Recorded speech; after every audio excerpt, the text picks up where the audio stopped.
Praise the Lord. आप सभी का रोज की रोटी में स्वागत है।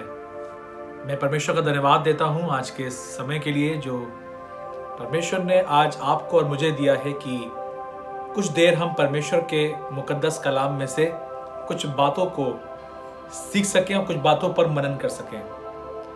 मैं एक आयत पर चाहता हूं कि आप थोड़ा सा गौर करें जो आपको परमेश्वर के कलाम में मिलेगी। पुराने नामे की ये किताब है और वाइज की किताब यानी कि सबोपदेशक की किताब और उसका 7 अध्याय और उसकी 14 आयत, book of Ecclesiastes chapter 7 and verse 14। इसको लिखने वाला सुलेमान बादशाह। बहुत ही खूबसूरत बात जो मेरे और आपकी ज़िंदगी के लिए, मेरे और आपकी ज़िंदगी के सफ़र के लिए, मेरे और आपके एक जर्नी में बहुत ही लाभदायक बात है। और सुलेमान कुछ इस तरीके से कहता है, जरा आप सुनिएगा। सुख के दिन सुख मान, सुख के दिन सुख मान, और दुख के दिन सोच, और दुख के दिन सोच, क्योंकि परमेश्वर ने दोनों को एक ही संग रखा है। क्योंकि खुदा ने दोनों ही दिनों को, दोनों ही बातों को एक साथ रखा है। Both the things are parallel to each other. यदि आप इसका इंग्लिश ट्रांसलेशन में पढ़ेंगे तो इसका मीनिंग और क्लियरली डिफाइन होगा। एम्प्लीफाइड बाइबल में लिखा हुआ है इस तरीके से, in the day of prosperity be joyful, but in the day of adversity consider that God has made the one as well as the other, so that man will not find out anything that will be after him। परमेश्वर चाहता है कि इन दो बातों का हम अपनी जिंदगी में ख्याल रखें और इन दो बातों के सबब से हम कुछ बातों को सीखें। और खुदावंद का कलाम कहता है कि हम आने वाली बातों को ना जान पाएं। कुछ बातों को खुदा अपने तक राज रखना चाहता है कि मनुष्य, क्योंकि मनुष्य एक लिमिटेड है और खुदा बाप चाहता है कि कुछ बातों को हम, परमेश्वर हमसे राज रखे।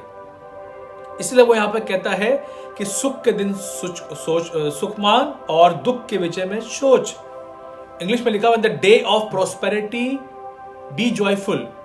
लिखा हुआ है, in the day of prosperity be joyful, but in the day of adversity consider that God has made the one as well. यहाँ पर दो बातों का के ऊपर मैं चाहता हूं आप ध्यान दें।